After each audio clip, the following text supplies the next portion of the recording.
धन्यवाद अध्यक्ष महोदय। मैं बजट के विरोध में बोलने के लिए खड़ा हुआ हूँ।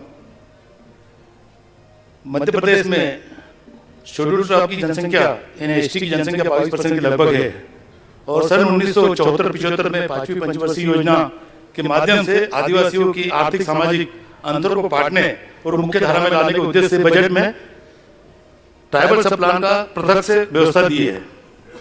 और इसका उद्देश्य महोदय एसटी बाहुल्य ग्राम टोले मजरे फलियों में मूलभूत सुविधा तथा शिक्षा, पेयजल, आवास, स्वास्थ्य, पोषण, आहार ग्रामों में मुख्य सड़कों से जोड़ना, अस्पृश्यता निवारण व संवैधानिक नागरिक अधिकार का संरक्षण करना और शासन शोषण से मुक्ति प्रदान कर समाज की मुख्य धारा से जोड़ने का उद्देश्य है। अब सब ट्राइबल अनुसूचित जनजाति उपयोजना का अलग से बजट में खंड में दिया है, तो उसमें मध्य प्रदेश में 47,295 करोड़ का प्रावधान किया।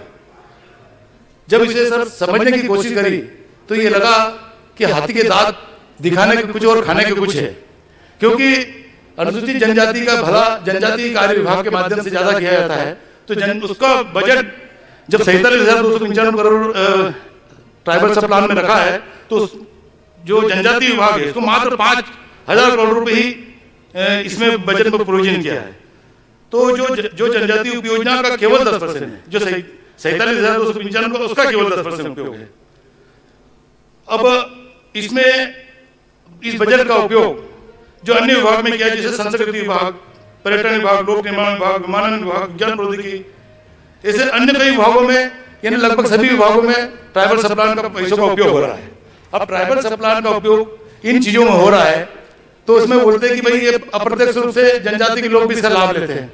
लेकिन महोदय, ट्राइबल की हालत इतनी खराब है और इस ट्राइबल की जो बजट है उसका उपयोग आप मेट्रो में, विमानों में, ऐसी जगह खर्च करेंगे तो क्या उम्मीद करेंगे कि हम आदिवासियों का विकास कर पाएंगे? जो माननीय वित्त मंत्री जी ने गरीब कल्याण मिशन, युवा मिशन, किसान कल्याण मिशन, नारी कल्याण मिशन रखा है, तो इसमें आदिवासी जनजाति और एससी के विकास का भी मापदंड रखना चाहिए। आज साहब हम गरीब आदिवासियों की स्थिति बात कर रहे हैं, तो जो मूलभूत सुविधा से दूर रोजी रोटी, कपड़ा, मकान के लिए भी उनके पास पर्याप्त धन नहीं है। मैं जिस क्षेत्र से आता हूँ, बड़वानी विधानसभा का क्षेत्र है महोदय, वहां पर कुछ क्षेत्र नर्मदा के किनारे पे जहाँ उपजाऊ जमीन है और अधिकांश हिस्सा सतपुड़ा पहाड़ी अंचल में है। उस पहाड़ी अंचलों में ये स्थिति है कि सबसे केवल बरसाती फसल लोग ले पाते हैं और बरसाती फसल लेने के बाद वो बेरोजगार हो जाते हैं, उनके पास कोई रोजगार के साधन नहीं है। महात्मा गांधी रोजगार गारंटी जैसी स्कीम बंद है, बंद कानूनी रूप से उसका प्रावधान, लेकिन बंद इसलिए है कि यदि उस योजना में कोई काम कर ले तो महीनों क्या सालों तक उसके मजदूरी का भुगतान नहीं होता। और जो सरपंच, सचिव या अधिकारी उस योजना में काम कराने की इच्छा नहीं रखते, उनको मालूम है कि काम दिए मजदूरी के लिए लोग हमारे घर पहुंच जाएंगे, हमारे कार्यालयों का घेराव करेंगे। और हुए भी जिला पंचायत का घेराव हुआ तो उन आदिवासियों के खिलाफ मुकदमे दायर कर दिए, उसमें मेरे खिलाफ भी बना, क्योंकि मैं उनसे बात सुनने गया था। तो साहब उन 22-24 आदिवासियों के खिलाफ प्रकरण बना और मेरे लिए कोर्ट इंदौर, तो मेरे साथ मजबूरी में उन लोगों को भी आना पड़ता जो 5 किलोमीटर यात्रा का पैसा उनकी जेब में नहीं। सर 2 मिनट की एक बार बात करना चाहता हूँ। सर पलायन हमारे सर पलायन की बहुत भारी समस्या साहब। मजदूरों के अभाव में हमारे भेड़ बकरियों की तरह बसों में बैठकर लोग गुजरात और महाराष्ट्र मजदूरी करने जा रहे हैं।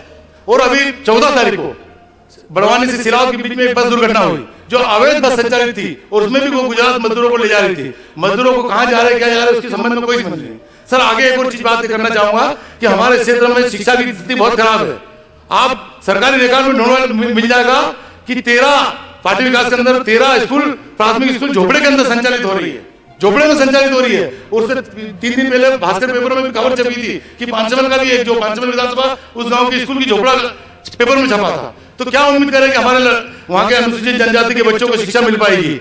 ये झोपड़ों में स्कूल संचालित। उसके बाद हम बात करें कि